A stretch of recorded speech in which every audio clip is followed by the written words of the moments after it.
Hello everyone. बेटा आज हम अपना सेकंड वीडियो करेंगे स्टडी वन का basic concept of economics CMA foundation से। एक बार फिर से बता रहा हूँ मैं आप लोगों को, कल हमने फर्स्ट वीडियो कंप्लीट करा था, आज हम सेकंड वीडियो करेंगे। इस वीडियो के बाद आपका फर्स्ट चैप्टर यानी कि study note one CMA foundation का मॉड्यूल का पूरा कंप्लीट हो जाएगा इकोनॉमिक्स का। तो कल जो हमने चीज़ें डिस्कस करी थी वो ये थी फर्स्ट वीडियो के अंदर, माइक्रो मैक्रो में डिफरेंस, इकोनॉमिक्स का मीनिंग समझा हमने। देन उसके बाद हमने सेकंड चीज़ ये समझी उसके अंदर what to produce, how to produce, for whom to produce, like all. फिर पीपीसी के कंसेप्ट समझे कि it's a downward concave, like all, ये डिटेल्स हमारे पास हैं। फिर मैंने एक चीज़ और बताई थी, क्योंकि पहले चैप्टर से डेफिनेटली 2 क्वेश्चन पूछे जाते हैं, एमसीक्यू ज़्यादा पूछा जाता है इसमें से। एक नाम का क्वेश्चन होता है, राइटर नेम का, जिसे हम बोलते हैं जैसे father of economics Adam Smith, book के पीछे भी है। देन एल्फ्रेड मार्शल माइक्रो का है, principles of economics written by Alfred Marshall 1890 में। ये इस टाइप की चीज़ें आपसे एमसीक्यू टाइप में पूछता है। Professor Paul Samuelson invented PPC curve, like all, it's also known as transformation curve. ये सब होने के बाद आज की क्लास, आज की वीडियो में हमें इस चैप्टर के आगे के टॉपिक्स कंटिन्यू करने हैं और आज इसको कंप्लीट करना है पूरा। तो हमारा आज का टॉपिक जो इसमें स्टार्ट होगा वो ये है। सबसे पहले फर्स्ट चैप्टर के अंदर आपके मॉड्यूल में बहुत ही मिक्सअप चैप्टर है। कहीं से भी उसने मॉड्यूल को ऐसे बनाया है कि 12th में बच्चे ने पढ़ रखा है, कुछ भी उठा उठा के डाला हुआ है। तो कॉम्प्लिकेट नहीं करना है चीज़ों को, जैसे बताया जाए आप उस पर ध्यान दें। एक होता है law of diminishing marginal utility. Law of diminishing marginal utility, law of diminishing marginal utility. Basically इसको हमने कंज्यूमर इक्विलिब्रियम में पढ़ा होता है 12th क्लास के अंदर, माइक्रो इकोनॉमिक्स में, जिस बच्चे ने 11th 12th में इकोनॉमिक्स पढ़ी होती है। यहां पर इसका मीनिंग समझना है, क्या वर्ड है, क्या चीजें हैं, ये लॉ क्या बोलता है और क्या क्या एमसीक्यू इससे ड्रॉ होने की पॉसिबिलिटीज बनती हैं। सबसे पहले इस वर्ड पे फोकस करते हैं, यूटिलिटी। ठीक है, मैं आपको जैसे जैसे बताऊं आप उस पर ध्यान देना। अभी मैं आपको लॉ की डेफिनेशन नहीं बता रहा, लॉ की डेफिनेशन रुक के सीखेंगे जो बुक ने लिखी है। Law of diminishing marginal utility. Utility word के मीनिंग पे आते हैं सबसे पहले।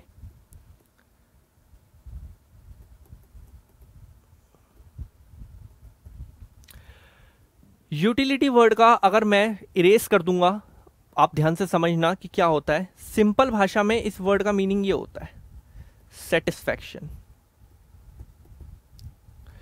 और अब इस वर्ड से कोई भी अनजान नहीं है। वांट्स अनलिमिटेड होती हैं, रिसोर्सेज लिमिटेड होती हैं। The satisfaction of unlimited wants with the limited resources called economics, first video. अब यूटिलिटी का मतलब होता है बेसिकली सेटिस्फैक्शन। ऐसा बोला जाता है कि जैसे ये लॉ जिस बंदे का है, अभी नाम बताया जाएगा थोड़ी देर में, एल्फ्रेड मार्शल का लॉ है। तो उस बंदे ने ये बोला है कि दुनिया में सेटिस्फैक्शन से ऊपर कोई चीज नहीं है। हर इंसान अपनी वांट्स को सेटिस्फाई करने के चक्कर में है। तो सेटिस्फैक्शन को ही अपन ने क्या बोलते हैं, यूटिलिटी। बहुत सिंपल भाषा में सेटिस्फैक्शन को ही क्या बोला जा रहा है यहाँ पर स्टैंडर्ड फॉर्म में, यूटिलिटी। अब इस वर्ड को मैं हटा रहा हूं, दिमाग में बिठाने के लिए सीखा था इसको। हम कोई भी प्रोडक्ट यूज करते हैं तो यूटिलिटी की डेफिनेशन बन रही है wants satisfying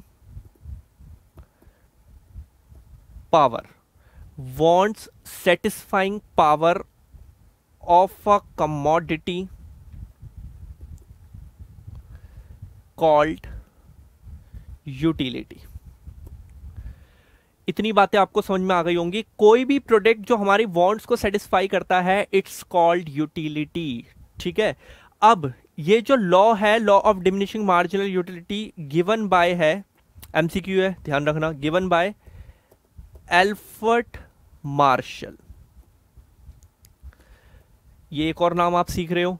law of diminishing marginal utility is invented by, pronounced by, given by, कुछ भी बोले आप, एल्फ्रेड मार्शल पे टिक लगाओ। एल्फ्रेड मार्शल ने इसको बताया है। अब क्या होता है, सेटिस्फैक्शन क्या होती है, दूसरा वर्ड जो है ऊपर नाम में, डिमिनिशिंग का मतलब होता है कंटिन्यूसली कम होना। डिमिनिशिंग वर्ड का मतलब होता है कंटिन्यूसली कम होना। किसका कम होना, सेटिस्फैक्शन का, क्योंकि यूटिलिटी लिखा हुआ है नाम में, यूटिलिटी का कम होना। और साथ में एक वर्ड लिखा हुआ है मार्जिनल। तो अब हम इसका मीनिंग सीखेंगे कि मार्जिनल और टोटल वर्ड्स क्या दिखाते हैं हमें। एक होता है टोटल यूटिलिटी,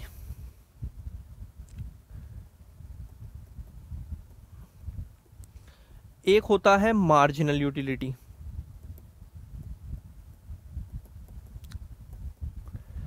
एक होता है टोटल यूटिलिटी और एक होता है मार्जिनल यूटिलिटी। टोटल, मार्जिनल, बहुत बेसिक और सिंपल सा एग्जांपल से इसको समझा जा सकता है। आप सब लोगों की, हम फॉर इमेजिनेशन करो कि आपका फेवरेट है, बहुत सिंपल एग्जांपल लेते हैं कि कोई डिश आपकी फेवरेट है, फॉर एग्जांपल राजमा चावल, भारत में रहने वाले 90% लोगों का होता है, इसलिए एग्जांपल बेस्ट माना जाता है। आपने फर्स्ट डे आपको रात को डिनर में मिल गया, ठीक है, मजा आएगा। सेकंड डे भी मिल गया, ठीक है, थर्ड डे भी वही, फोर्थ डे भी वही, फिफ्थ डे, सिक्स डे, पूरे वीक मिल गया। अब बताओ कि 7 डे जब आप खाओगे उसको, जो फर्स्ट डे खाया था उस दिन ज्यादा यूटिलिटी मिली थी, यानी कि सेटिस्फैक्शन, यानी कि एक तरीके की संतुष्टि, यानी कि खुशी एक तरीके की, तो उस दिन ज्यादा सेटिस्फैक्शन मिली थी या कंटिन्यूसली कंज्यूम करते हुए 7 डे खाया तब मिली? आप अब सी बात है 7वें दिन आप बोर हो जाओगे, और जहां आपको घर पे जो भी पेरेंट्स दे रहे हैं बनाकर, तो आप उनको बोलोगे कि क्या कर रहे हो भाई, रोज एक ही चीज बना रहे हो, चेंज करो।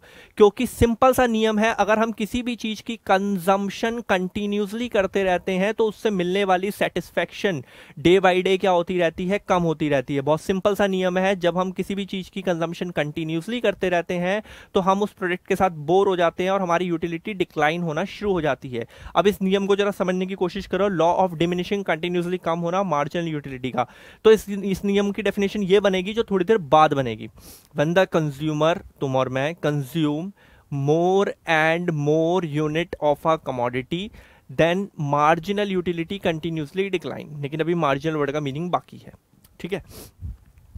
टोटल यूटिलिटी क्या होता है? फॉर एग्जाम्पल, आपकी रोज रात को 4 रोटी की डाइट है, सिंपल एग्जाम्पल। हमेशा ध्यान रखो, सेटिस्फैक्शन को डिनोट करवाया जाता है कार्डिनल नंबर्स में। कार्डिनल नंबर्स का मतलब होता है, एक छोटा एग्जांपल कि मैंने आपसे पूछा कि आपके पॉकेट में कितने रुपए हैं, तो आप बोल दोगे 100 रुपीज। सेकंड बच्चे ने बोला 150, किसी ने बोला 200, एक फिगर आ रही है। अगर मैंने आपसे ये बोला कि कल रात को राजमा चावल खा के तुम्हें कितनी सेटिस्फैक्शन मिली, तो इस बात को कैसे वो डिस्क्राइब करे कि बहुत मिली, ज्यादा मिली? नहीं, कार्डिनल नंबर्स कि भाई 10 यूटिलिटी मिली, 20 यूटिलिटी मिली। यूटिलिटी बोलना जरूरी है यहां पर। 4 रोटी की डाइट है आप लोगों की, फॉर एग्जाम्पल, पहली वाली से आपको मान लो 10 यूटिलिटी मिली। कंटिन्यूसली कंजम्पशन करने से सेटिस्फैक्शन क्या होती जाती है, कम होती जाती है, ये बात हम सीख चुके हैं। 8 यूटिलिटी, देन उसके बाद आपको मिली 6 यूटिलिटी या 5 यूटिलिटी, लाइक ऑल 3 यूटिलिटी। चारों की चारों कंज्यूम करने के बाद, चारों की चारों कंज्यूम करने के बाद आपकी बॉडी में कितनी सेटिस्फैक्शन जनरेट हुई? 10 और 8 18, 18 और 5 23 एंड 26। तो ये है टोटल यूटिलिटी 26। तो टोटल यूटिलिटी की डेफिनेशन क्या बनती है? When consume all units of a commodity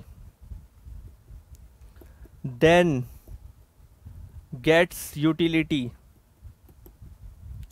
called total, यानी कि टोटल यूटिलिटी। इतनी बातें समझ में आ गई होंगी, ठीक है। अब इसके बाद मार्जिनल को देखते हैं कि मार्जिनल का मीनिंग क्या होता है।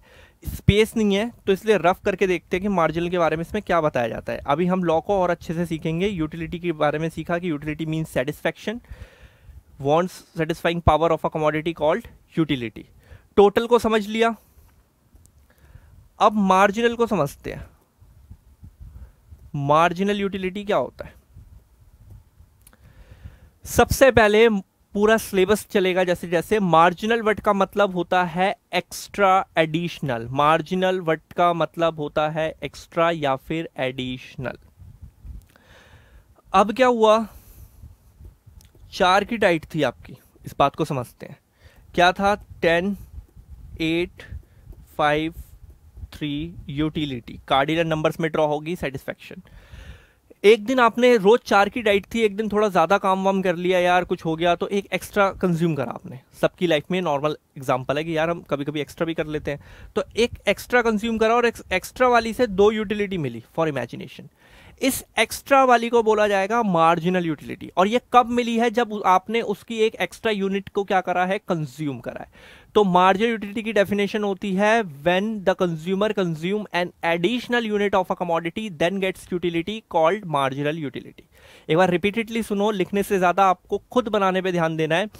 व्हेन द कंज्यूमर, तुम और मैं, when the consumer consume an additional unit of a commodity then gets utility called marginal utility.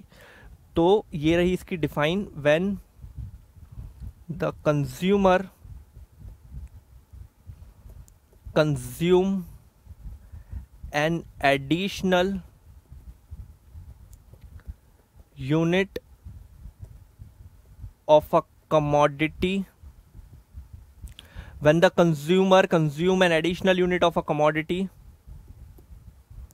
then gets utility यानी कि satisfaction called marginal यानी कि MU, marginal utility।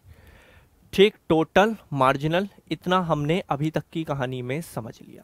ठीक, अब हम लॉ पे फिर से आएंगे। अभी हमने लॉ को डिफाइन नहीं करा, उसके एक्सेप्शन डिफाइन नहीं करे, तो अभी ये चीजें चलेंगी थोड़ी सी, तो उस पर आते हैं और समझने की कोशिश करते हैं। Law of diminishing marginal utility, ये हमारा टॉपिक है, तो इस पे ध्यान दो थोड़ा सा कि अब आगे कैसे ड्रॉ होगा। Law of diminishing marginal utility. ठीक, ध्यान देना जरूरी है, एमसीक्यू पूछता है। सबसे पहले given by Albert Marshall, given by Albert Marshall. ये लॉ अभी थोड़ी देर पहले बताया था। आप 1 डे से लेके 7 डे तक कंटिन्यूसली रात को राजमा चावल कंज्यूम कर रहे हो, तो 7 डे पे आते आते आपकी सेटिस्फेक्शन कंटिन्यूसली क्या हो गई, डाउन हो गई। जैसे जैसे हम ज़्यादा से ज़्यादा यूनिट्स कंज्यूम करते रहते हैं, कंटिन्यूसली हमारी सेटिस्फेक्शन क्या होती रहती है, डाउन होती रहती है। तो अब इस बात को इनको समझाना है लिख के। तो इस लॉ की डिफाइन कुछ ऐसे बनेगी, when the consumer consume more and more units of a commodity, when the consumer consume more and more units of a commodity then marginal utility continuously decreasing, क्योंकि हम बोर हो रहे हैं, continuously decreasing called law of diminishing marginal utility। और law किन भाई साहब का है, एल्बर्ट मार्शल का। यह हमने इसकी डिफाइन में बता दिया। ठीक है, अब आप एक टेबल बनाएंगे और कुछ चीज़ों को समझाने की कोशिश करेंगे इसमें, जिससे एमसीक्यू और ड्रॉ होंगे। एक शेड्यूल बना रहे हैं यहाँ पर, यूनिट्स जो आप कंज्यूम करने वाले हो, टोटल यूटिलिटी, और ये लिखा मैंने मार्जिनल यूटिलिटी। रट्टा नहीं चाहिए किसी भी टाइप का, अब आराम से समझो कि क्या लॉजिक बनेंगे। हमने कोई प्रोडक्ट कंज्यूम करना शुरू करा लाइक दिस। ठीक, इकोनॉमिक्स में ये बेसिक कंसेप्ट ऑफ इकोनॉमिक्स का चैप्टर जो चल रहा है, इस चैप्टर की हर एक चीज, हर एक रूल जो आपको सिखाया जा रहा है पूरे सिलेबस में काम आने वाला है, तो अच्छे से देखना पड़ेगा। बच्चा कंफ्यूज होता है साल के एंड में, यार इतनी सारी टेबल हो गई, मैं कैसे याद रखूं। भाई तुझे ट्रिक याद रखनी है कि जब भी कोई टेबल बनाते हैं तो मार्जिनल वाला हमेशा लेट होता है। मैं एक बार फिर से बोल रहा हूं, हमेशा मार्जिनल यूटिलिटी हमेशा लेट होगी, यानी कि मार्जिनल वाला एलिमेंट ही लेट होगा। तो आपको रूल पता है कि मार्जिनल यूटिलिटी कंटिन्यूसली क्या होती है, कम होती है। जैसा कि ऊपर लॉ में बताया गया, डिमिनिशिंग मार्जिनल यूटिलिटी, कम होना, कंटिन्यूसली कंजम्पशन करोगे, बोर होगे, कम होगी। 0 यूनिट, भाई मैंने कुछ कंज्यूम नहीं करा तो सेटिस्फेक्शन का भी मतलब नहीं जब कुछ खाया पिया ही नहीं। पहला पीस खाया या पहले दिन हमने राजमा चावल खाया, आपकी चॉइस है बेटा 12 यूटिलिटी। आप कुछ भी रख सकते हो, ये नहीं कि टीचर ने 12 रख दिया, 12 ही रखना, 15 रखो। बस रूल ये है कि हर नेक्स्ट यूनिट से आपकी सेटिस्फेक्शन क्या होगी, डे बाई डे कम होगी। देन 10,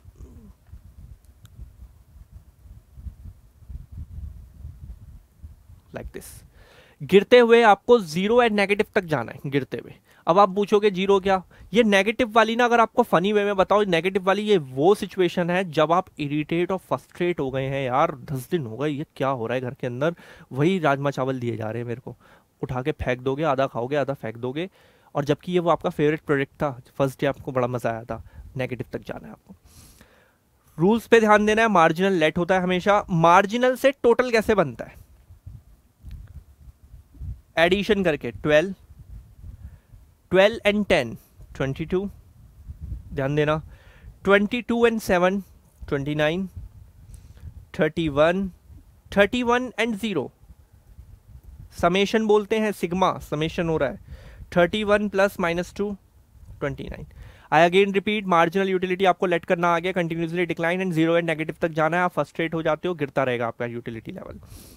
मार्जिनल से टोटल बनाने का क्या कंसेप्ट है? आप एमयू को ऐसे हाथ से याद रखते हैं, सम कर दो। एमयू को जोड़ता चले गया, 12 10 22 7 29 लाइक दिस, तो आपका बन गया। ठीक, क्या मैं टीयू का फॉर्मूला ऐसे लिख सकता हूं? अभी जो मैंने इसको सिखाया था थोड़ी देर पहले, टीयू की डेफिनेशन पीछे सिखाई थी बोर्ड पे। TU is equal to summation of MU, ये फॉर्मूला ड्रॉ हो गया। टीयू इज इक्वल टू, कैसे बना है बेटा टीयू? एमयू को क्या करता चले गया मैं? सम करता चले गया। सिग्मा का मतलब समेशन, ये जो साइन लगा है, एमयू का सम कर दिया, अपन को क्या मिल गया भैया? टीयू मिल गया। एमयू निकालने का तरीका, एमयू का फॉर्मूला होता है TU n minus TU n minus 1। TU n minus 1, ये आपका एमयू का फॉर्मूला होता है। अब इसकी रीडिंग्स क्या है, मैं आपको बिल्कुल बेसिक और एक आम इंसान की तरह सिखाने की कोशिश कर रहा हूं कि क्या बेसिक मीनिंग्स निकलते हैं। टीयू एन का मतलब होता है टीयू पे बैठ जाओ, माइनस का मतलब सबको पता है। एन माइनस 1 का मतलब होता है एक ऊपर वाले आइटम से उसको माइनस कर दो। ठीक है, चलिए मैं ना पहले कुछ चीजें इरेज करूंगा आपको सिखाने के लिए। तो मैंने ना यहां पे ये इरेज करा,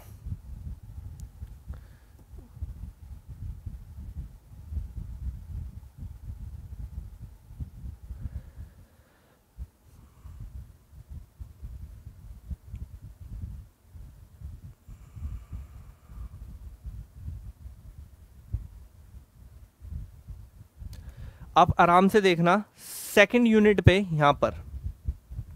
ठीक है, इमेजिन कर लो कि एमयू नहीं है ऐसे, ठीक, लेकिन हमें पता फिगर क्या है, 10 है। हम निकालते हैं, यहां का एमयू चाहिए। 1 मिनट, सॉरी गलत हो गया थोड़ा सा। यहाँ पे 10 है हमारा, तो हम पहले इसको फिल करते हैं। ये 10 हो गया। ट्यूब पे बैठना है, ऊपर वाले आइटम से हमें क्या करना है? माइनस करना है। तो अब अच्छे से देखना कि इरेज करके हम कैसे सीखेंगे। ये हमने इरेज किया, फिगर 10 होगी, हमें पता है। यहाँ का ना मुझे एमयू चाहिए, ठीक, खुद से आराम से सीखो। क्या फॉर्मूला है एमयू इज इक्वल टू, कैसे मिलेगा? ट्यूब पे बैठना है, तो इस स्टेज पे ट्यू कितना है? 22, समझते जाना, माइनस n माइनस 1 का मतलब उससे एक ऊपर वाला, इस स्टेज पे टीयू है और उससे ऊपर वाला कितना है? 12। क्या फिगर जनरेट हुई? 10, और हमें पहले से पता था यहाँ 10 ही है। ठीक, अब एक और ट्रायल करके देखते हैं इसका। मैं फिर से, चलो ये वाला रफ कर दिया मैंने, यहाँ पे 2 है, फिगर रफ कर दिया। अब मेरे को ये फिल करना है। तो क्या फॉर्मूला है? M U is equal to T U n minus 1। तो इस स्टेज पे टी यू कितना है? 31 माइनस एन माइनस 1 होता है, यानी कि एक ऊपर वाला, इससे एक ऊपर वाला क्या है? 29। क्या ड्रॉ होगा? 2। आई बस समझ में?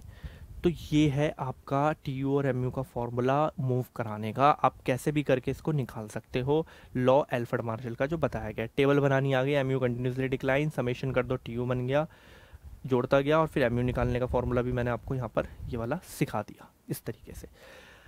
अब कुछ चीज़ें और हैं जो हमें इसमें और देखना है कि क्या और चीज़ें बताई जा सकती हैं इसमें। अब हम ये फॉर्मूला के कंसेप्ट हो गए, इसको रफ करते हैं।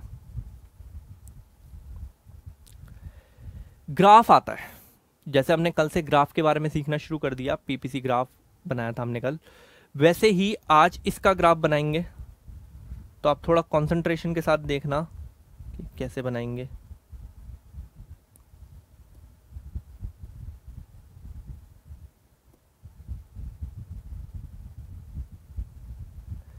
Zero, X negative, sorry Y negative, Y X. Units आपको हमेशा एक्स पे दिखानी होती है। यूनिट्स आपने कहाँ दिखानी शुरू कर दी? एक्स के ऊपर। अब आपको यूनिट्स हैं हमारी 6 तक, 1 2 3 4 5 6, 1 2 3 4 5 6। टीयू की मैक्सिमम फिगर आपको दिखाई दे रही होगी, मे बी 31 तक जा रही है। ठीक है, टीयू की मैक्सिमम फिगर कहाँ तक जा रही है? 31 तक। आप 2 का डिस्टेंस फॉलो कर लो, स्पेस की शायद प्रॉब्लम होने वाली है। 6 8 10 12 14 हो गई प्रॉब्लम, 16 28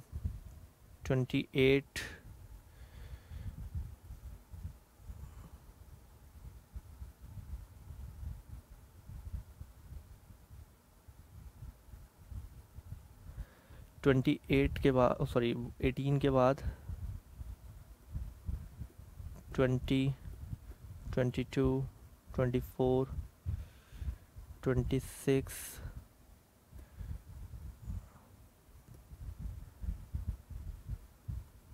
28 30 32। ठीक है, मैक्सिमम 32 तक। नेगेटिव पोर्शन कहाँ तक गया इसका? -2। आपने सबसे पहले टीयू प्लॉट करना है यहाँ पर बहुत अच्छे से। हालांकि एग्जामिनेशन में इसको बनाने के लिए अभी तक उन्होंने कभी नहीं दिया। इसके अंदर 3 रिलेशनशिप आएंगी, वहां से आपको एमसीक्यू दिया है, तो उस पर ध्यान देंगे। बंदे ने 0 पे 0 टीयू, चलिए जी पॉइंट लगाया। 112 222, देन उसके बाद आपका 329,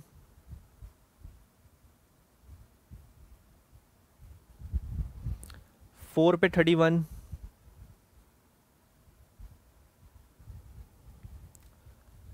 5 पे 31, 6 पे 29। सारे पॉइंटों को आपस में टैली कर दिया।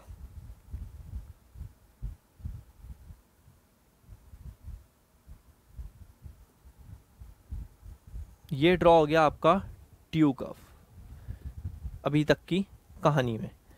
इसी के अंदर एमयू प्लॉट करेंगे। ठीक है, 0 पे 0, 1 पे 12, ये रहा पॉइंट, 2 पे 10, 3 पे 7, 3 पे 7, 4 पे 2, 5 0, 6 पे माइनस का 2, और ये सारे पॉइंट्स मैंने मैच कर दिए। ये हो गया भैया एमयू ड्रॉ। ठीक है, कोई प्रॉब्लम तो नहीं है। शेड्यूल बनाना हमने सीखा, ग्राफ प्लॉट करना सीख लिया, ये कल की क्लास है। अब इस ग्राफ के अंदर से 2-3 चीजें निकलेंगी जिसके बारे में हमें सीखना होगा। ऊपर का पोर्शन मैं रफ कर रहा हूं, तो ध्यान से जागते रहना कि क्या करना है इसके अंदर अब रिलेशनशिप लिखने के लिए।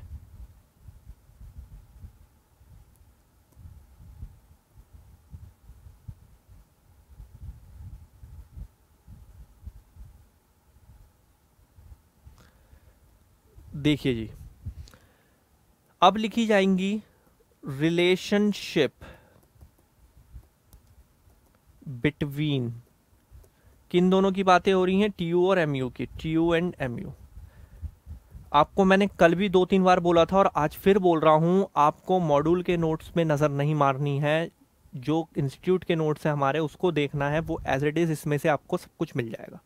क्योंकि उन्होंने थोड़ा अलग तरीकों से लिख रखा है, तो आप कॉम्प्लिकेट हो जाता है मामला।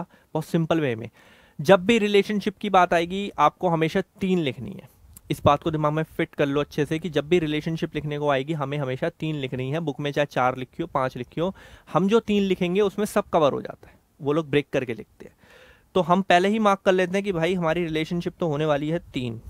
ठीक है, बोर्ड को अच्छे से नोटिस करो और देखते हैं कि क्या निकल रहा है। टेबल से देखना, यहां से लेके यहां तक अच्छे से देखना। यहां से लेके यहां तक एमयू क्या हो रहा है? कम हो रहा है, डिक्लाइन हो रहा है। 12 10 7 2।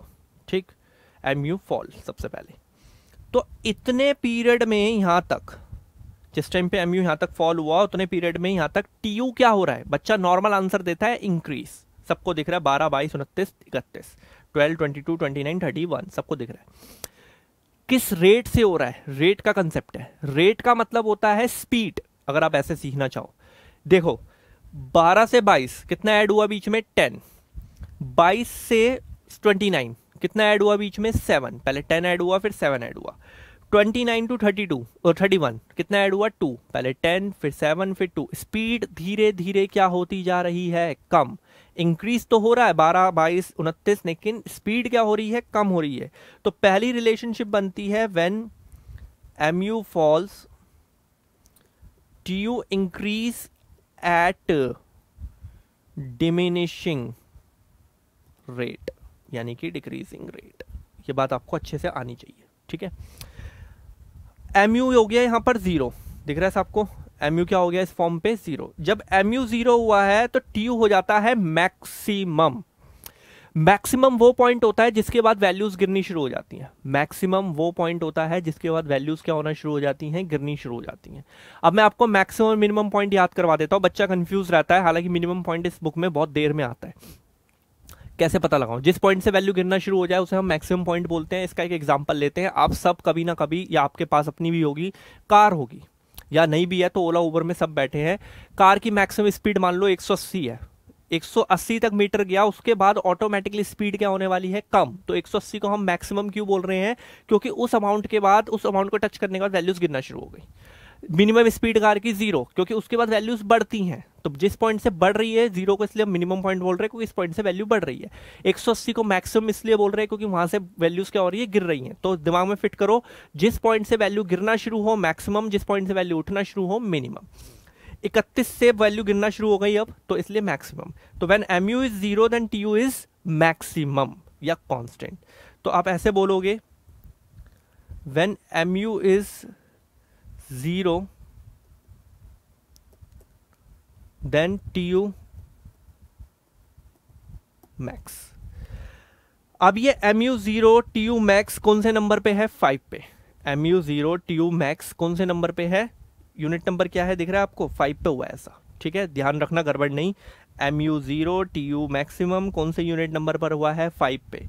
तो ग्राफ पे देखो जरा, ग्राफ पर आओ, ये रहा 5, इसको ऐसे मैच कर देंगे और यहां पर लिखेंगे mu क्या है इस पॉइंट पे बेटा, 0। ये देखो mu 0, ठीक है। tu क्या हुआ है इस पॉइंट पे, मैक्स। ये ग्राफ में ऐसे हमें करके दिखाना होगा, ठीक। अब -2, mu क्या हो गया, नेगेटिव। tu क्या होना शुरू हो गया, गिरना। 31 से कितना हो गया, 29, डाउन शुरू। तो when mu is negative then tu falls।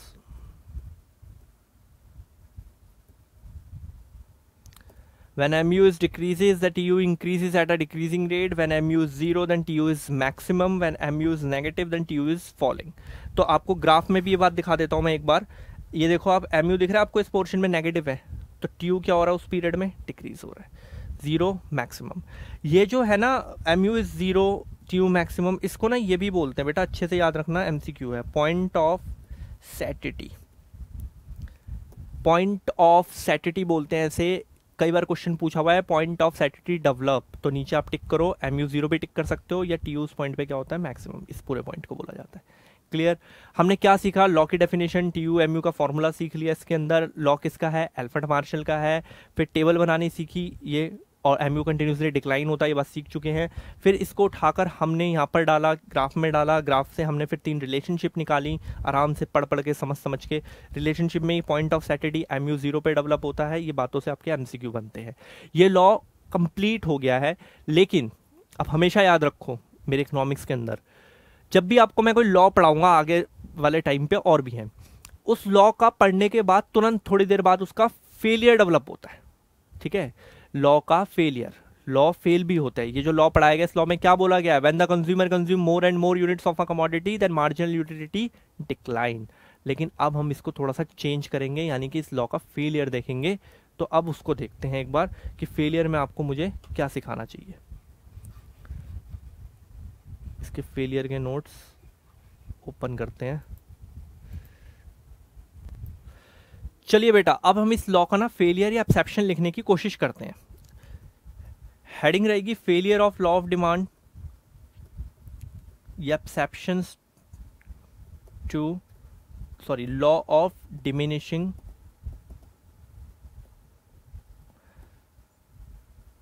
Marginal utility. Observation पूरा एमसीक्यू है, आपके मॉड्यूल में भी इसकी एक्सप्लेनेशन नहीं है। बीकॉम वगैरह जब हम पढ़ाते हैं तो उसमें दी जाती है इसकी एक्सप्लेनेशन, आपके केस में नहीं है, आपको सिर्फ एमसीक्यू पे फोकस करना है।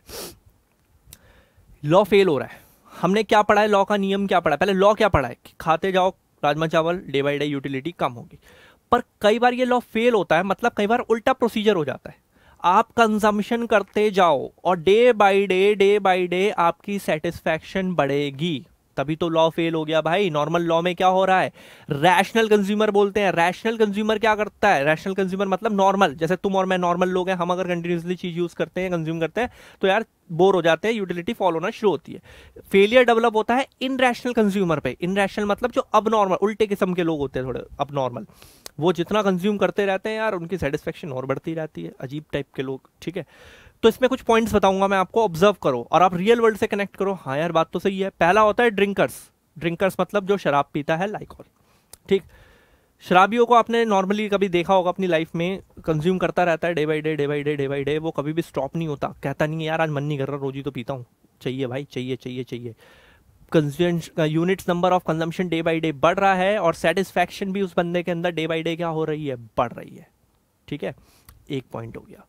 कलेक्शन ऑफ रेयर गुड्स, बहुत सारे लोग होते हैं जिनको रेयर गुड्स जैसे कि पुरानी करेंसी, पुरानी पेंटिंग्स, पुरानी एंटिक चीजें, लाइकॉल कलेक्शन का शौक होता है।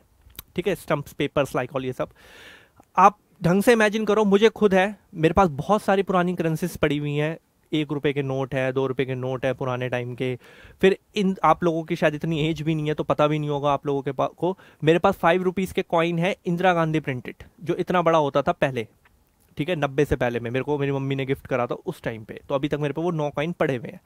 तो ये रखा हुआ है कलेक्शन के तौर पे, मजा आता है ऐसी चीजें मिल जाए। तो रेयर कलेक्शन वही एक एक्सेप्शन बनता है लॉ ऑफ डिमिनिशिंग का। जितना ज्यादा रेयर एलिमेंट मेरे पास होगा, मेरी सेटिस्फेक्शन उतनी क्या हो रही है, बढ़ रही है। 2 पॉइंट हो गए।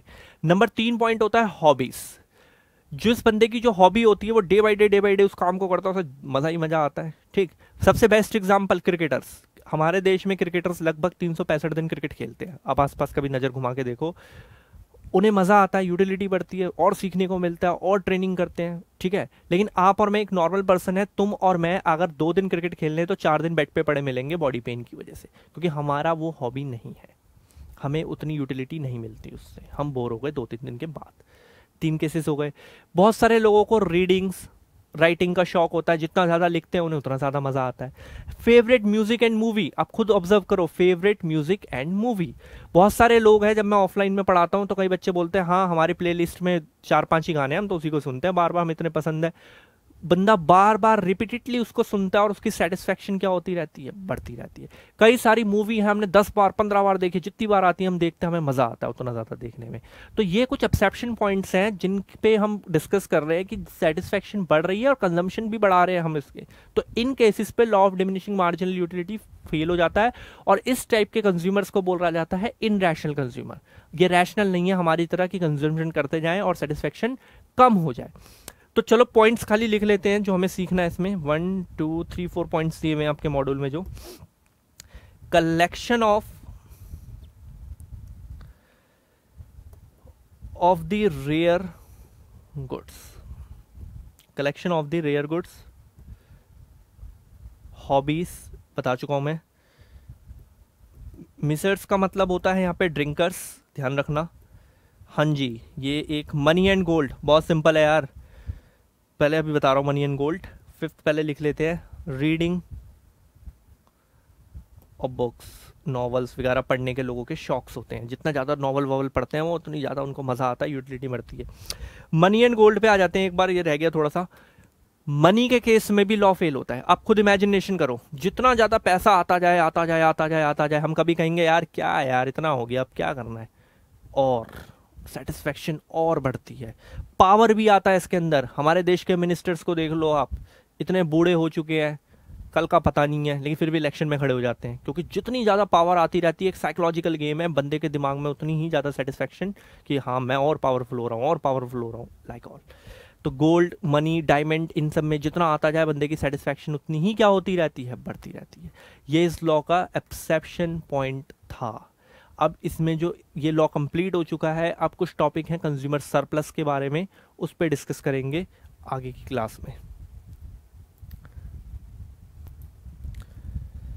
चलिए नेक्स्ट टॉपिक अब हमारा है कंज्यूमर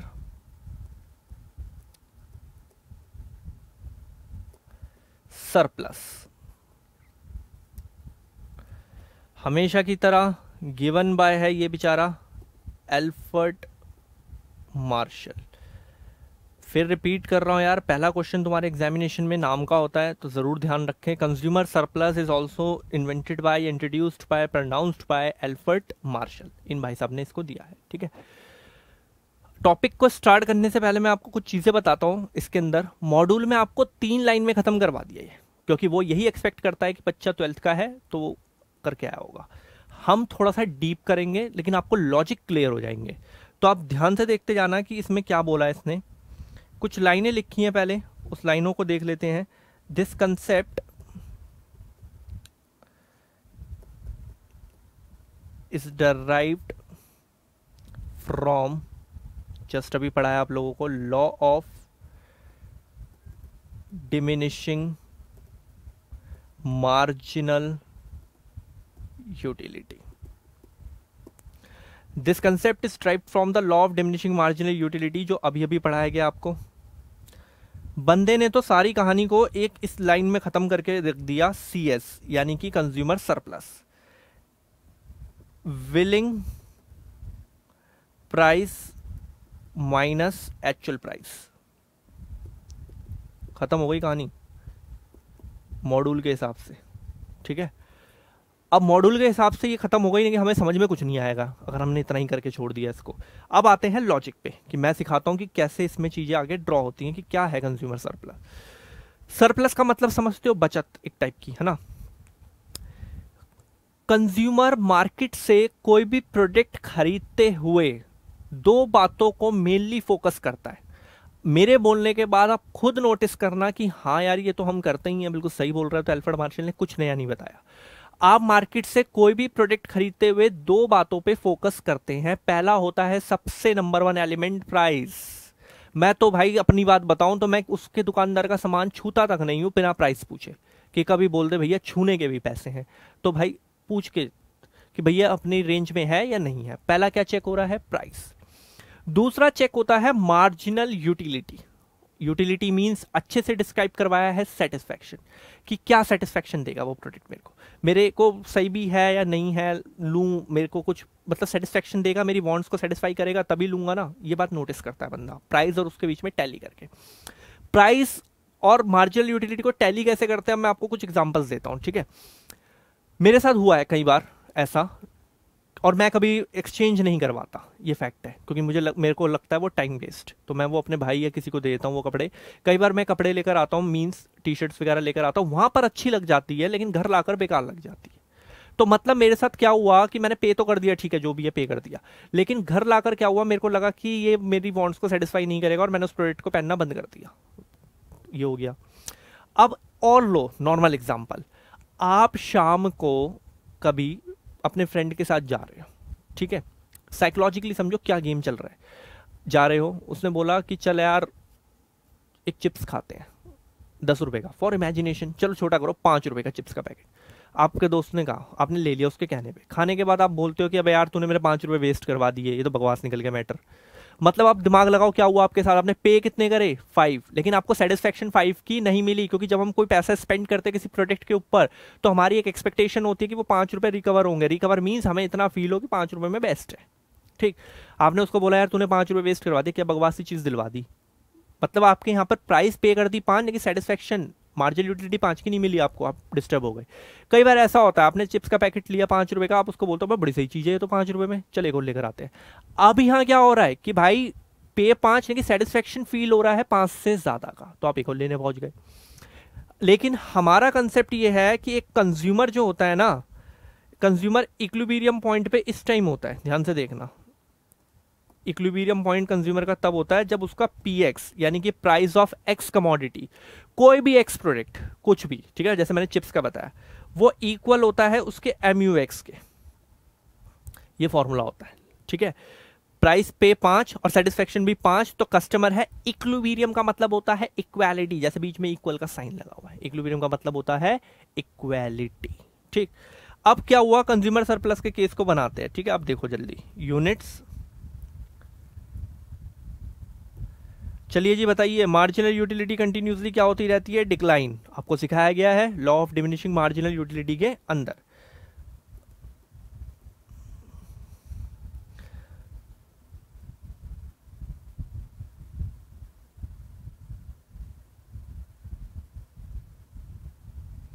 ठीक है, पैकेट्स कितने के बिक रहे हैं मार्केट में, 5 रुपए के, जो मैंने अभी आपको एक एग्जांपल दिया था, ठीक है। लेट करा है हमने कि प्राइस क्या है, 5 रुपए का पैकेट है। देखो यहां पर पीएक्स और एमयूएक्स, पीएक्स और एमयूएक्स इक्वल कहां पर हो रहे हैं, यहां पर। ये तो पॉइंट हो गया इक्विलिब्रियम, कस्टमर क्या है यहां पर, इक्विलिब्रियम पॉइंट पर है, एमयूएक्स इक्वल टू पीएक्स है, दोनों की वैल्यू। इक्विलिब्रियम से ऊपर वाली कंडीशन है सीएस की, कंज्यूमर सरप्लस की। कैसे, पे कितना करा पैकेट के लिए, 5, सेटिस्फेक्शन 10, ये वो वाली सिचुएशन है, अरे बेस्ट है भाई 5 रुपए में तो। फिर पे कितना करा पैकेट के लिए, 5, सेटिस्फेक्शन 7। आपको फायदा हो रहा है, घाटा हो रहा है, फायदा, कंज्यूमर सरप्लस। मींस मैं इसको ऐसे लिख सकता हूं, एमयूएक्स माइनस पीएक्स। एक और फॉर्मूला बन गया कि सीएस कैसे निकलता है, एमयूएक्स माइनस पीएक्स। कितने का गेन हुआ उस बंदे को इनिशियली, 10 माइनस 5, 5 का गेन हुआ, फिर 7 माइनस 5, 2 का गेन हुआ, लाइक ऑल। फिर मैं इसको ऐसे लिख सकता हूं कि सीएस की कंडीशन में एमयूएक्स हमारा ग्रेटर होता है पीएक्स से। दिख गया साफ साफ, ये भी बात समझ में आ रही है कि एमयूएक्स का अमाउंट बड़ा चल रहा होता है सीएस में। ये है सीएस, कंज्यूमर को बेनिफिट्स मिल रहे हैं। हालांकि तुम्हारे कोर्स में सीएस तक ही है मॉड्यूल के अंदर, इसके नीचे वाले को सीडी बोलते हैं, कंज्यूमर डेफिसिट, थोड़ा नॉलेज के लिए। पे 5, सेटिस्फेक्शन 0, पे 5, सेटिस्फेक्शन -2, ये वाली कंडीशन है, तूने 5 रुपए वेस्ट करवा दी। हालांकि ये तुम्हें नहीं पढ़ना सिलेबस के अंदर, ठीक। ये सरप्लस की सिचुएशन हो गई, साफ साफ दिखाई दिया कैसे कैलकुलेट हुआ, ये साइन हो गया। अब ऊपर जो इन्होंने मॉड्यूल में लिखा हुआ है, willing price minus actual price. Willing price का मतलब जितना आपको पे करना चाहिए था। आपने सेटिस्फेक्शन 10 की ली है तो यू हैव टू पे 10 रुपीज, आपको 10 पे करना चाहिए था, लेकिन आप करके कितना आए हो एक्चुअल में, 5। आई रिपीट, विलिंग प्राइस का मतलब जितनी सेटिस्फेक्शन लिया उतना पे करना चाहिए ना आपको। अब नेक्स्ट में आपने सेटिस्फेक्शन लिए 7 की, तो पे भी कितना करना चाहिए था आपको, 7, लेकिन एक्चुअल में आप कितना पे करके आ रहे हो, 5। तो willing price 10 minus actual price 5, strike में सीएस। तो ये पूरा कंसेप्ट है सीएस का, यानी कि सरप्लस का, कंज्यूमर सरप्लस। किसकी थ्योरम है, एल्फ्रेड मार्शल की, फॉर्मूला बता दिया, ये बनाने का तरीका, इक्विलिब्रियम की कंडीशन। तो इन बेसिस के बाद ये कंज्यूमर सरप्लस पूरा, और ये जो आज का टॉपिक हमने इस वीडियो में स्टार्ट करा था लॉ वाला, वो पूरा टॉपिक हमारा यहाँ पर क्या हो गया है, कंप्लीट हो गया है। नेक्स्ट टॉपिक पे चलते हैं। चलिए, एमसीक्यू के लिए कुछ टॉपिक्स बता रहा हूँ, बहुत स्ट्रांग है, आराम आराम से सीखना। कल हमने एक बात सीखी थी यार, economics is all about related to money. कल के वीडियो में था, पहली वीडियो जो इस चैप्टर की है, रिलेटेड टू मनी, और पैसों के लिए दुनिया का हर इंसान पागल है, ठीक। सिंपल सा लॉजिक बता रहा हूँ। आपको भी सीएमए करनी है तो आप कोई समाज सेवा या देशभक्ति तो करनी नहीं है, आपको भी बहुत सारे पैसे कमाने हैं और अपना करियर सेट करना है, और इसमें कुछ बुराई भी नहीं है, ठीक है। अपने बारे में सोचने का हक सबको है। तो कुछ चीज़ें हैं, आप बताना कि क्या होता है। सबसे पहले लाइफ में इंसान को चाहिए होती है ये इनकम, ठीक। अच्छी इनकम, अच्छा लिविंग स्टैंडर्ड, अच्छी चीज़ें घर के अंदर, मज़े की जीवन, लाइक ऑल, इनकम। अब इनकम जब पॉकेट में आ गई तो ऑब्वियस सी बात है ये भी करूँगा, कंजम्पशन, ठीक है। कंजम्पशन मीन्स खरीदना चीज़ों को मार्केट से, गुड्स एंड सर्विसेज को कंज्यूम करना, अपनी वांट्स को सेटिस्फाई करना, ये हमारा कंजम्पशन होता है, बेसिक मीनिंग है बहुत, ठीक है। अब क्या करना है यार, कभी लाइफ में दिक्कत भी हो सकती है, कुछ पैसे सेविंग्स में डाल लूँगा, क्योंकि परेशानियां या मिस हैप कभी बताकर नहीं आता। सेविंग्स भी करूँगा, ठीक। फिर कॉमर्स के स्टूडेंट्स हो तो आपको अच्छे से पता होना चाहिए, अगर आप अच्छे इंसान हो या अच्छी स्टडी करी आपने कॉमर्स फील्ड में, तो आपको ये भी पता हो कि पैसे कमाने के बाद कंजम्पशन करी, सेविंग्स करी, और कुछ पैसे बचा बचा कर क्या करूँगा, इन्वेस्टमेंट करूँगा।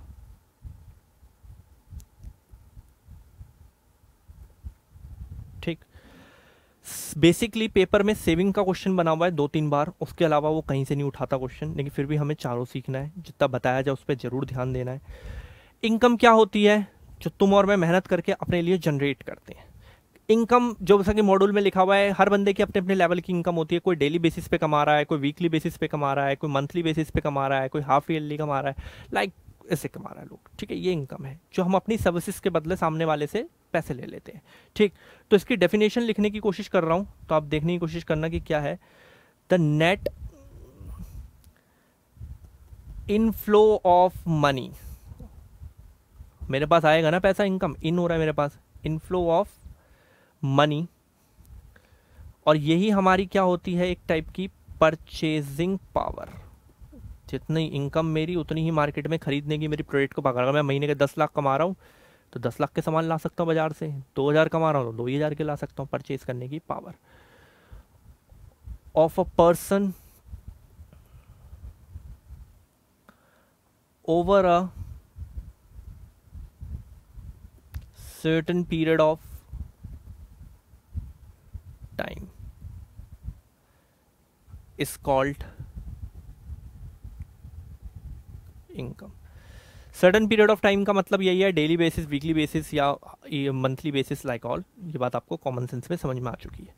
कंजम्पशन, अपनी वांट्स को क्या करना, सेटिस्फाई करना, मार्केट से प्रोडक्ट को क्या करना, खरीद के, ठीक। तो सीधे लिख रहा हूं मैं, कंजम्पशन का मतलब द सेटिस्फैक्शन लेते हैं हम उससे, हे भगवान, द सेटिस्फैक्शन ऑफ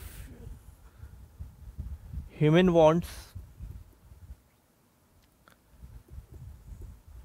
थ्रू, कैसे मिलेगी, द यूज ऑफ G&S, यानी कि गुड्स एंड सर्विसेज, पूरा लिख लो चाहे, गुड्स एंड सर्विसेज से ही तो हमें क्या मिलेगी बेटा, सेटिस्फैक्शन, ठीक है। कंजम्पशन हो गया। सेविंग्स एक्चुअली होता गया है, ध्यान से सोचो, इसका जो फॉर्मूले बेस्ड पे एमसीक्यू बना, मैं गलत नहीं होना चाहिए, पक्का एमसीक्यू है ये। मैंने महीने के कमाए 1 लाख रुपए, यहाँ साइड में लिख रहा हूँ। इनकम मेरी, इनकम का साइन होता है वाई, ध्यान रखना, इन्वेस्टमेंट का आई होता है, इनकम का साइन वाई, इन्वेस्टमेंट होती है आई से। 1 लाख रुपए, और मैंने 75,000 रुपीज की अपने लिए कपड़े, घर का खाना, लाइक ऑल EMI वगैरह सब पे आउट कर दिया, कंजम्पशन कर ली। तो मेरे पास लेफ्ट कितना रहा, 25,000, वो मैंने बैंक अकाउंट में डाल दिया, और ये मेरी हो गई सेविंग्स। तो सेविंग्स क्या है, savings is that part of income which are left, ऐसे ही बोल सकते हो, विच आर लेफ्ट, बच गया, किसके बाद बचा है, after consumption.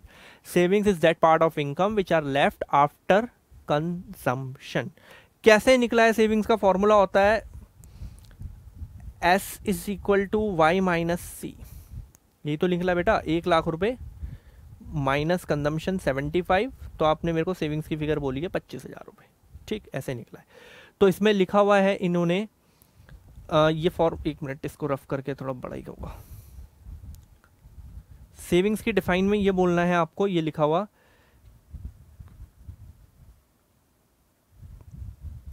Savings is that part of income which are left after consumption। Simple है, फॉर्मूले पे ध्यान देना, पूछा हुआ है, एस निकालने का तरीका, वाई इनकम में से माइनस कर दो कंजम्पशन, बचा हुआ अमाउंट सेविंग्स कॉल्ड हो गया, ठीक। अब हमारा नेक्स्ट वन इज इन्वेस्टमेंट, कहीं पे पैसे इन्वेस्ट करना फॉर द रिटर्न, कि रिटर्न के लालच में कि और पैसा बढ़े, ये हमारी इन्वेस्टमेंट्स होती है। एन इंक्रीजिंग द कैपिटल, अभी बता रहा हूं, capital stock is called investment. Capital stock का मतलब होता है लाइक मशीनरी, बिल्डिंग, गाड़ी, ये सब खरीदना जिससे हमें रिटर्न की एक्सपेक्टेशन होती है फ्यूचर में, इसे बोलते हैं investment. And increasing the capital stock, ये स्टॉक डे बाय डे बढ़ रहा है। मान लो मेरे इंस्टीट्यूट में पहले 2 स्टूडियो थे, अब 4 स्टूडियो हो गए। पहले मेरे पास 2 रूम में क्लासेस चलती थी, अब 4 रूम में क्लासेस चल रही है। तो मेरा कैपिटल स्टॉक क्या होता जा रहा है? बढ़ता जा रहा है। एसेट्स बढ़ना, इसे बोलते हैं इन्वेस्टमेंट, और ये पैसा हम सेव करके ही बढ़ाते हैं आगे। तो ये हमारी डिटेलिंग्स थी। इसमें सेविंग्स का पार्ट इंपॉर्टेंट है, मैं बार बार बोल रहा हूँ, और ये नॉर्मल सी चीज़ें सीखी हैं हमने। इसके बाद के टॉपिक्स को आगे कंटिन्यू में देखते हैं कि क्या है। छोटे छोटे टॉपिक बचे हैं अब इसमें, जो 1-1 नंबर के ही हैं, इससे ज़्यादा की वेटेज में नहीं आते।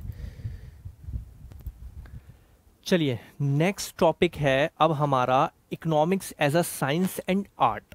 Economics as a science and art के बारे में डिस्कस होगा। तो जो MCQ है उस पर ध्यान देना। मैंने लिखा इकोनॉमिक्स, इसको ऐसे 2 पार्ट में मैंने ब्रेक कर लिया, ठीक। एज अ साइंस और एज एन आर्ट, ये बात डिस्कस होगी, ठीक।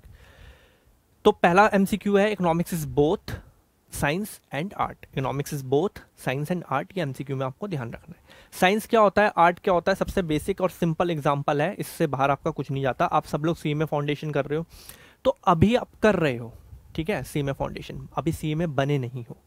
तो अभी आपके साथ क्या होता है कि आप जैसे क्लासेस वगैरह करते हो, तो आज आपने कोई लॉ पढ़ लिया, ठीक है, अकाउंट्स में कुछ बैलेंस शीट बनाना सीख ली, तो क्या आज इवनिंग में ही जाके किसी कंपनी की बैलेंस शीट बना दोगे? या कोई लॉ पढ़ा तो आप किसी कंपनी में जाके अप्लाई कर दोगे? नहीं, सिंपल है, क्योंकि अभी ये साइंस है। अभी आप नॉलेज इकट्ठी कर रहे हो, किसी भी चीज की सिस्टमैटिक तरीके से नॉलेज को इकट्ठा करना, इट्स कॉल्ड साइंस। आप CMA फाउंडेशन कर रहे हो, आप लॉ के बारे में, इकोनॉमिक्स के बारे में, अकाउंट्स के बारे में, मैथ्स के बारे में अभी नॉलेज इकट्ठी कर रहे हो, सिस्टमैटिक मैनर में सारी चीज़ों को इकट्ठा कर रहे हो अपने अंदर, इसे बोलते हैं साइंस। अभी आप किसी भी टाइप का, आप में प्रैक्टिकल स्किल नहीं है, आप उस जो भी आपको सिखाया जा रहा है, आप अभी कहीं पे जाकर उसको प्रैक्टिकली अप्लाई नहीं कर रहे हो, ये आप फ्यूचर में करोगे। इसलिए साइंस पहले है, पहले सीख रहे हो, बाद में जाके अप्लाई करोगे। इसलिए आर्ट बाद में है, क्योंकि आप अप्लाई बाद में करने जाओगे। तो प्रैक्टिकल जब आप अप्लाई करोगे तो इसे हम आर्ट बोलते हैं, ठीक है। साइंस, अभी आप सिस्टमैटिक तरीके से क्या कर रहे हो, नॉलेज के बारे में इकट्ठा कर रहे हो नॉलेज को। इतनी सी बातों में ये घूमता है, जैसे, और इसमें अभी लिखा जाएगा, पहले आप समझ लो। हम साइंस में जैसे केमिस्ट्री, बायोलॉजी, जो भी हम पढ़ते हैं, ये आपके मॉड्यूल में लिखा है, आप पढ़ के उसको इकट्ठा करते हो, फ्यूचर में आप उसको कहीं अप्लाई करते हो, ये अपना सिंपल लैंग्वेज में आर्ट बन जाता है। यूनिवर्सल नॉलेज होती है साइंस, जैसे फॉर एग्जांपल आप डेबिट क्रेडिट के रूल्स पढ़ते हो अकाउंट्स में, इकोनॉमिक्स में डिमांड सप्लाई के रूल्स पढ़ते हो, वो आपको इंडिया में भी यही पढ़ाया जाएगा, इंग्लैंड में भी वही पढ़ाया जाएगा, और ऑस्ट्रेलिया में भी वही पढ़ाया जाएगा, यानी कि यूनिवर्सल है आपके पास। इसको हमने ऑब्जर्व करके, टेस्ट करके ये सारे सब्जेक्ट्स बनाए गए हैं, ये साइंस है। फिर एप्लीकेशन करना उसको आर्ट है। तो इसके नोट्स में अब इसको लिख रहा हूं, उसके बाद आप देखना सारे पॉइंट जो सुनाए इसी पे घूमेंगे, ये इतनी सी लाइनों में, कि ये साइंस, ये आर्ट, और economics is both science and art. तो जैसा कि मैंने साइंस और आर्ट के बारे में बताया कि नॉलेज, प्रैक्टिकल, अब इस बात को आगे हमने कंटिन्यू करना है जैसा कि बोर्ड पे लिखा हुआ है, ठीक है। चलिए पढ़ते हैं। A systematic body of knowledge, एक एक लाइन को समझेंगे। आप अभी अपनी नॉलेज इकट्ठी कर रहे हो CMA करके, सिस्टमैटिक बॉडी है वो नॉलेज के, अकाउंट्स पढ़ रहे हो, लॉ पढ़ रहे हो, इकोनॉमिक्स पढ़ रहे हो, सारे सब्जेक्ट की आपको सिस्टमैटिक नॉलेज दी जा रही है। Which tracks the relationship between cause and effect, जो आपको सारी चीज़ें समझाती है, क्या रीज़न है उसके, क्या इफेक्ट्स हैं उसके बारे में, सारी चीज़ें आपके पास अवेलेबल हो रही हैं उस बुक को पढ़ के, नॉलेज लेके, CMA करके। ये सारी बातें एक ऑब्जर्वेशन से साबित की हुई हैं, जैसा कि बुकों में लिखा गया है। Observation of certain facts, systematic collection है हमारे पास। हमने डिमांड का चैप्टर, अगर मैं आपको बताऊं कि भैया प्राइस ज़्यादा होगी, डिमांड कम होगी, अकाउंट्स में ये डेबिट होगा, ये सब दुनिया भर में ऑब्जर्वेशन के साथ लिखा गया है। कलेक्शन है हमारे पास, एक डाटा है, समझाया जाता है कि 100% सही बातें बताई जा रही हैं आपको, कि बुक में जो बताया जा रहा है। Classification and analysis of facts होते हैं वहाँ पर, कि ऐसा क्यों होता है, मार्केट स्ट्रक्चर क्या होता है, ये सब बातें हम सोचते हैं जब इकोनॉमिक्स के पॉइंट ऑफ व्यू में, कि हाँ भाई पॉवर्टी है हमारे देश में, तो ऑब्जर्व करा हुआ है, फैक्ट्स हैं, डाटा है, ये सब बातें हैं, ये साइंस है, हम स्टडी कर रहे हैं उसके बारे में। Subjecting in the theories of the to the test of real world observation, real world की बातें हो रही हैं यहाँ पर, साइंस से ऑब्जर्व कर रहे हो आप। ऐसा नहीं है इकोनॉमिक्स में जो भी मैं तुम्हें पढ़ा रहा हूँ ये कुछ भी नहीं है, सब रियल वर्ल्ड में अप्लाई होती है। कल की वीडियो में यही बताया गया कि लाइफ टाइम सब्जेक्ट होता है इकोनॉमिक्स, तो एकदम आप कोई लॉ पढ़ रहे हो, हमेशा आपको लाइफ में काम आएगा रियल वर्ल्ड के अंदर। ऐसे ही कुछ सब्जेक्ट्स जैसे इन्होंने लिखा है तो आपको देखना होगा, लाइक फिजिक्स, केमिस्ट्री, इकोनॉमिक्स, ये जो भी अभी मैं इतने एग्जांपल दे रहा हूँ वही बात लिखी है, इन सब में सब लिखा है, आप सीख रहे हो, इट्स साइंस, बाद में फ्यूचर में आप अप्लाई करोगे। साइंस जो है थ्योरिकली होता है एक तरीके से, हम सीखते हैं, लेकिन आर्ट प्रैक्टिकल है, आप लॉ पढ़ के वहाँ अप्लाई करोगे, आर्ट फ्यूचर में सीए बनने के बाद प्रैक्टिकल होगा। साइंस हमें बताता है कि टू नो, कि हम जानते हैं कि हाँ ये होता है, सिर्फ जान लेते हैं, लेकिन आर्ट टू डू, आर्ट हमें बताता है कि कब क्या कैसे करते हैं, हम करना सिखाता है आर्ट। आपने सीएमए में लॉ पढ़ लिया, ठीक है, खत्म, साइंस हो गया, लेकिन टू नो जान गए, लेकिन अप्लाई करोगे टू डू आर्ट। और लास्ट में जो एमसीक्यू पंच बने हुए पेपरों में, economics is both science and art, ठीक। और इकोनॉमिक्स वर्ड का मीनिंग हम कल क्लियर कर चुके हैं। अब आगे देखते हैं इसका नेक्स्ट टॉपिक। चलिए जी, अब हमारा नेक्स्ट टॉपिक है पॉजिटिव और नॉर्मेटिव, जैसा कि आप देख रहे हैं बोर्ड पे, ठीक है। इसमें क्या सीखना है, पॉजिटिव इकोनॉमिक्स, नॉर्मेटिव इकोनॉमिक्स हम बहुत सुनते हुए आए हैं, लेकिन मैं तुम्हें ना इसको नाम से याद करवाने की कोशिश करता हूँ। पी से पॉजिटिव, पी से प्रॉब्लम, आप ऐसे याद रखो, पी से पॉजिटिव, पी से प्रॉब्लम, ठीक। हम लोग इंडियन हैं तो हम ऐसी बातें डिस्कस करते हैं कि यार हम कैसे देश में हो गए, मतलब लोग बोलते हैं नॉर्मली कि यार इंडिया बहुत ही गरीब देश है, यहाँ अनएम्प्लॉयमेंट बहुत ज़्यादा है, पॉवर्टी ज़्यादा है, प्राइसेस कंटिन्यूसली बढ़ रही हैं, अभी आपको सुनना है सिर्फ, प्राइसेस कंटिन्यूसली बढ़ रही हैं, लाइक ऑल। ऐसी प्रॉब्लम्स के बारे में आप और मैं कभी ना कभी डिस्कस ज़रूर करते हैं इंडिया में रहते हुए, ठीक। ये जो मैंने अभी आपको सुनाया है, ये बात है हमारी पॉजिटिव इकोनॉमिक्स। जब हम प्रॉब्लम, पी से प्रॉब्लम और पी से पॉजिटिव, जब हम इसके बारे में डिस्कस करना शुरू करते हैं तो ये हमारी पॉजिटिव इकोनॉमिक्स में आ जाता है। अब हम ना, आप और मैं ऐसे डिस्कस कर रहे हैं, नॉर्मेटिव के अंदर हम कुछ जजमेंट्स देंगे, वैल्यू ऑफ जजमेंट, सजेशंस बोल लो, इस टाइप की बातें करेंगे, तो ये हमारा नॉर्मेटिव होगा। फॉर एग्जांपल, इंडिया में बहुत ज़्यादा अनएम्प्लॉयमेंट है, तो जो जॉब रिजर्वेशन है उसको बढ़ाया जाए प्राइवेट सेक्टर के अंदर भी, एक एग्जांपल, सॉल्यूशन दे रहे हो। इंडिया में बहुत ज़्यादा पॉवर्टी है, तो रिचर सेक्शन के ऊपर हैविली टैक्स लगाया जाए ताकि उनसे पैसा इकट्ठा करके हम पुअर की उसमें वेलफेयर में डाल सकें। इस टाइप के आपने दिए सॉल्यूशन। इंडिया का एजुकेशन सिस्टम एक एग्जांपल है, ये सब एक इंडिया का एजुकेशन सिस्टम, या इंडिया में कंटिन्यूसली प्राइसेस राइज हो रही हैं, कॉन्स्टेंटली राइजेस हो रही हैं प्राइसेस मार्केट के अंदर, या इन्फ्लेशन हो रहा है, प्राइसेस बढ़ना कंटिन्यूसली, हम ऐसे बोल रहे हैं, तो ये प्रॉब्लम है। सॉल्यूशन, गवर्नमेंट को कुछ स्टेप्स लेने चाहिए इसको रिड्यूस करवाने के लिए, तो ये हो गया हमारा नॉर्मेटिव, ठीक। अब इसको डिस्कस करने के लिए आपको अब बोर्ड पे देखना है अच्छे से जो लिखा हुआ है, पॉजिटिव इकोनॉमिक्स, आपको ध्यान देना है, फिर से राइटर्स के नाम धीरे धीरे इंट्रोड्यूस होते रहते हैं, रॉबिन्स पे ध्यान रखो, पूछा हुआ क्वेश्चन है, positive economics is given by Robbins, then normative is given by Alfred Marshall. ये बातें हैं, पहला ये दो एमसीक्यू बन गए आपके, रॉबिन्स, एल्फ्रेड मार्शल। फिर पॉजिटिव में क्या बताया गया है, science explain what is it, what is it का मतलब क्या है, क्या प्रॉब्लम है यार वो बताओ, ये बात है, जैसे मैंने भी तुम्हें प्रॉब्लम डिस्कस करा। लेकिन इधर वाली साइड पे, जब इधर प्रॉब्लम हो गया, इधर वाली साइड पे डिस्कस होगा solution, how to solve the problem.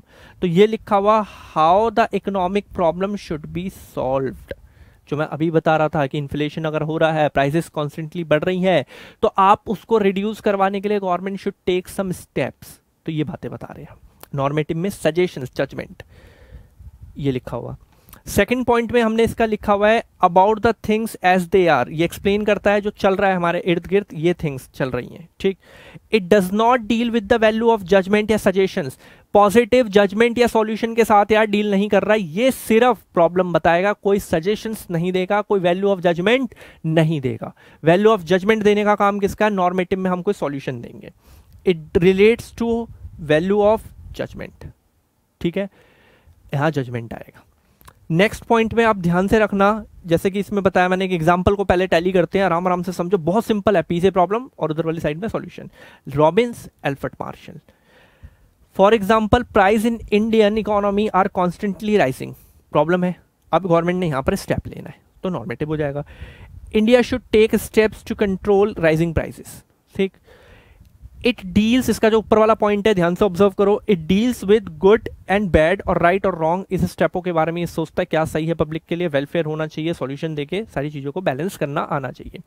Last में मैं फिर एक और बात बताऊंगा, जो लास्ट में हमने इससे पहले वाले बोर्ड पे जो टॉपिक सीखा, economics is both science and art, अच्छे से सीखा। ऐसे ही economics is both positive and normative, economics में प्रॉब्लम भी है, सॉल्यूशंस भी हैं, यानी कि पॉजिटिव भी है, नॉर्मेटिव भी है। तो लास्ट में MCQ, economics is both positive and normative. और पॉजिटिव किसने दिया, नॉर्मेटिव किसने दिया, और ये क्या होता है ये हम सीख चुके हैं ऊपर की रीडिंग्स में। ठीक, इस चैप्टर में ऑलमोस्ट अब कुछ राइटर्स के नाम और इंट्रोड्यूस होंगे, उस टॉपिक पे आते हैं। चलिए, ये आपके लास्ट कुछ एमसीक्यू लिखे हुए हैं बोर्ड पे, इसके बाद ये चैप्टर पूरा क्लोज हो जाएगा। ठीक है, उसके बाद मैं कुछ चीज़ें बताता हूँ आपको कि क्या क्या करना होगा। मैंने पहले ही बोला है, पहला क्वेश्चन हमेशा राइटर का पूछता है सीएमए फाउंडेशन के इकोनॉमिक्स पेपर के अंदर। अकॉर्डिंग टू जेबी से, बंदे का नाम है ये एक, ठीक है, economics the study of science of wealth. सबने अपने अपने हिसाब से, मैंने कल एक बात बोली थी कि ये जो आप सब्जेक्ट्स पढ़ते हो इंसान के बनाए हुए हैं, ऑब्जर्व करके, सिस्टमैटिक रिकॉर्ड करके सब कुछ दी गई है, कोई भगवान की बनाई हुई चीज़ें है नहीं। सब ने अलग अलग अपना ओपिनियन दिया है, तो उसके बारे में आपको पता लगाना है। पीछे इसके बैक एक्सरसाइज पे इसकी फिल्म द ब्लैंक्स भी हैं, आपको ये 4-5 लाइनें जो मैंने लिखी है बोर्ड पे, ये अच्छे से रखनी है, एमसीक्यू का बहुत स्ट्रॉन्ग पार्ट है। जेबी से ने कहा है कि economics is the study of science of wealth, कि एक ऐसी स्टडी है इकोनॉमिक्स के अंदर हम वेल्थ के बारे में पढ़ते हैं। सही भी है भाई, कल ही बताया था, सब कुछ मनी से रिलेट करके पढ़ रहे हैं, कितनी प्रॉपर्टी है, क्या एसेट्स है, क्या इनकम है, क्या एक्सपेंडिचर है, ऑल अबाउट मनी। तो ये बोला उसने, साइंस ऑफ वेल्थ बोला है। ये ध्यान रखना कि क्वेश्चन में पूछा हुआ है जो बुक के पीछे है, science of wealth according to, तो आपको जेबी से टिक करना है। एडम स्मिथ, सबको पता होगा, फादर ऑफ इकोनॉमिक्स, बुक लिखी इसने, an inquiry into the nature and causes of wealth. First video में है इसके बारे में, 1776 में, ये डिटेल्स में दे चुका हूँ। इस बंदे ने क्या बोला कि economics is the science which deals with wealth. ऊपर वाले ने बोला साइंस ऑफ वेल्थ, और नीचे वाला बोल रहा है Adam Smith deals with wealth, कि सिर्फ वेल्थ के साथ डील करता है। ठीक है, उसी के बारे में बातचीत होती है इसके अंदर। ये है साइंस ऑफ वेल्थ का मतलब, उसके बारे में हम पढ़ते हैं, वेल्थ के बारे में पढ़ना, साइंस के बारे में नॉलेज लेना, कि वेल्थ के बारे में नॉलेज लेना जेबी से। लेकिन एडम स्मिथ डील्स, दोनों वर्डों में फर्क है, डील ही हम कर रहे हैं वेल्थ के साथ। Next one is welfare. Economics से हमारी कोशिश यही होती है कि प्रॉब्लम का समाधान ढूंढा जाए, जैसे कि पॉजिटिव और नॉर्मेटिव में अभी बताया गया कि प्रॉब्लम है, सॉल्यूशन ढूंढना, और लोगों का भला करना, इकोनॉमी को अच्छे तरीके से चलाना, फाइनेंशियल स्टेटस इंडिया का अच्छा रखना। Welfare definition given by Alfred Marshall, इस इंसान को भी आप जानते हो।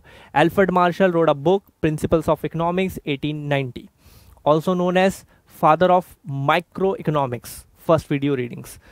तो ये हो गया आपका वेलफेयर डेफिनेशन, ये आपको याद करना पड़ेगा। फर्स्ट जेबी से science of wealth, Adam Smith deals with the wealth and welfare definition is given by Alfred martial. Welfare का मीनिंग मैं समझा चुका हूँ कि अच्छे से लोगों का भला करना। ग्रोथ, टाइम स्पेंड होने के साथ साथ हमें ग्रोथ चाहिए, सिंपल सा लॉजिक है। आज से 50 साल पीछे के इंडिया में चले जाओ तो आपको ग्रोथ नहीं नजर आएगी, फिर टाइम के साथ साथ हमने अपनी इकोनॉमी को डेवलप करा। ये ग्रोथ वर्ड का मीनिंग होता है, डेवलप करना, growth. Was given by J.M. Keynes, father of macro economics, ठीक है, J.M. Keynes and Paul A Samuelson. Paul A Samuelson given pronounced PPC curve, it's also known as transformation curve. तो ऐसे पढ़ना है पीछे का सब रिकॉल करते हुए। तो was given by J.M. Keynes and Paul A Samuelson ने क्या बोला, in the book written by Samuelson. Samuelson ने एक बुक लिखी, बहुत फेमस बुक है, आपको ग्रेजुएशन वगैरह में भी पढ़ाई जाती है, economics and introductory analysis, 1948 book. Economics and introductory analysis है ये, एनालिसिस 1948 में लिखी। ये बुक का क्वेश्चन पूछा हुआ है कि ये बुक कब लिखी गई, 1948। इकोनॉमिक्स कब आई, 1776।